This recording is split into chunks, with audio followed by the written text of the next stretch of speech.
Hello YouTube, Most Wanted here, and I'm going to do another Let's Play series, and I want to talk a little bit about the series and the mods and everything before I get started.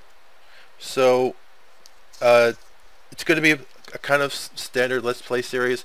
I'm not going to spend a lot of time on cam though doing mining and crafting materials to build machines. I'll just go ahead and build the machines on cam, talk a little bit about what I want to do at the end of each episode for the next episode, and just get cracking as soon as we get into the episode.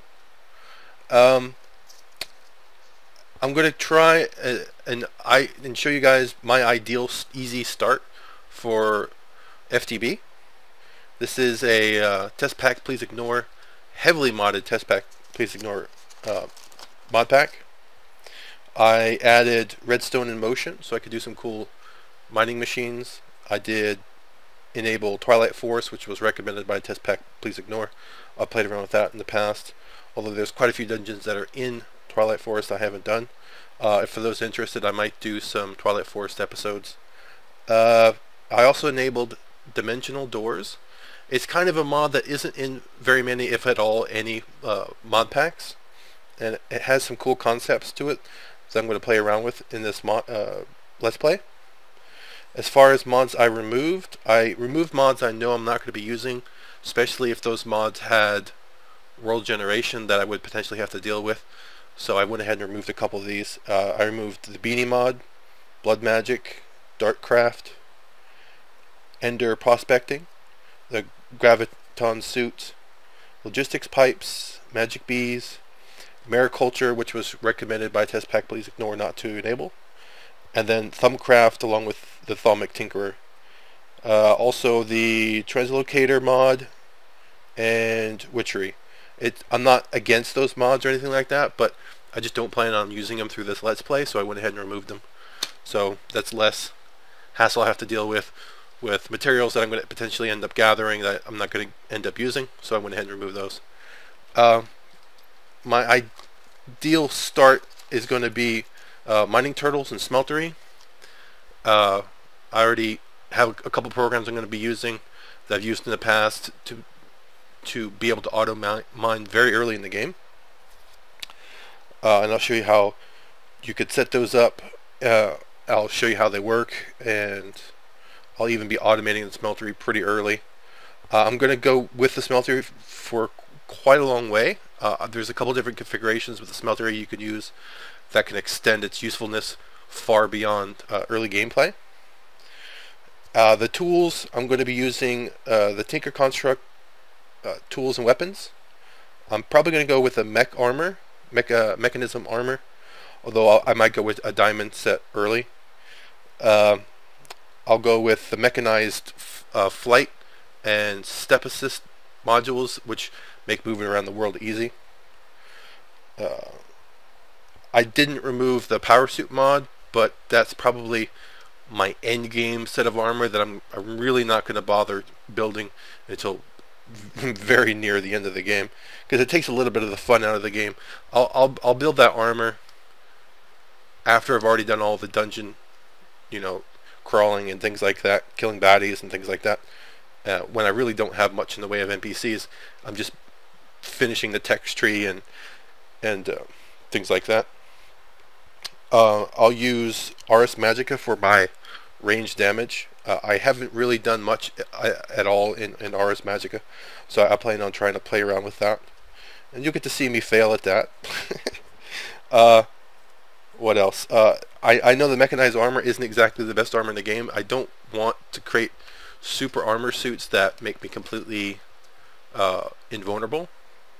So to kind of boost the suit, test pack, please ignore, has advanced genetics, which can give you buffs, and it's got its own gameplay to it, so I'm going to try that out. I haven't really spent much time looking at it, but it's a cool idea. Early power systems, of course, since I'm using turtles and smeltery, I really don't need a power system immediately, but my first power system is probably going to be using coal. I don't plan on using lava at all, or any kind of freebie power system, or any power system that has a feedback loop where, such as the Mine Factory Reloaded Tree Farm, where the power you generate could go to keeping the farm. I plan on using power systems that will deplete after a while. That way I do kind of in a way get forced to move into a different system. So coal is the first one I'm going to be going to use, because the turtles I'm going to use really aren't going to use coal. The first batch of turtles, my first turtle that I put down on the ground, will probably use coal, but it won't use very much of it. I'll switch over to lava very shortly afterwards. The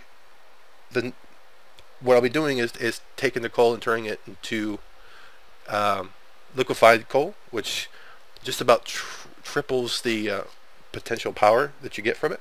So I'll show you how that works and what machines you need to make it happen. When I run out of coal power, as far as either I don't have enough coal to produce the power, I can't get it in quick enough, then I'll probably go with oil. And there's a spout not too far from where I'm standing that I could potentially use. I'll turn the oil into fuel. I can create the dynamos and create power that way, or I could potentially feed the fuel when the dynamos aren't doing enough. I could feed the fuel into a steam boiler and potentially get a little bit more power that way. When either the oil depletes or I'm not making enough steam, my next plan is probably big reactors. Throughout all of this, though, I can use I think it's Ender IO, or there's another mod that has Mechanism has the universal power cables, and I could potentially transfer RF into EU via the universal energy. I do plan on using universal energy as well, and the mechanized machines, processing machines. At first, though, I'm gonna use the smeltery. As soon as the big reactor isn't enough, I'm probably gonna go try. And I haven't really ever tried this before, but I'm gonna go ahead and try and make fusion reactors. In between the steam and the fusion reactors, I might do some IC2 or Greg Tech power systems, such as solar panels. But like I mentioned before, I don't want to create power systems that have a feedback loop in it or is free power. So I might not go heavy with it, just enough to make up the difference that maybe the steam and big reactors aren't. As far as the processing, I'm gonna go with the smeltery for quite a ways, but as soon as I get a decent amount of power, I'm going to go into the mechanized tripling system, which requires a couple of machines and universal electricity to run. Although you can feed it other power sources. It'll kind of go in step with the fact that I'll need to use Mechanism for IC2 machines as well. As far as mining, I'll probably go with the turtles for quite a while, but I'm going to try the Mechanism digital miner. That may or may not come before a redstone in motion machine, because the redstone in motion machines tend to take less power. Then I was just going to use a transition plane style machine, my own kind of ideas. There's also potentially the option of using Quarry Plus, and I might do all three of those at some point during the series. As far as other things, as far as gathering material, I was thinking about doing some mob traps. I'm probably not the best person to do mob traps, but I have done them before, and we'll see what kind of things I could think up. I might YouTube around, but I'm not going to just gank ideas off of other sites. If I do, I'll definitely give them credit for it. The dimensional door mod really offers some cool options for the a way of creating bases inside of pocket dimensions and breaking bases up into multiple pocket dimensions, using the dimensional doors to break a base up so that it's easier on the client side to deal with it. Also, dimensional pockets don't spawn entities normally. I can create spawners, though. I can bring spawners in that will spawn as long as the light level is correct. So there's a couple cool things with the dimensional doors I'm going to play around with. That mod has its own set of dungeons, so just like the Twilight Forest, I might do some episodes of me going through the dimensional dungeons. So that's pretty much what I'm planning on doing. So let me show you the map.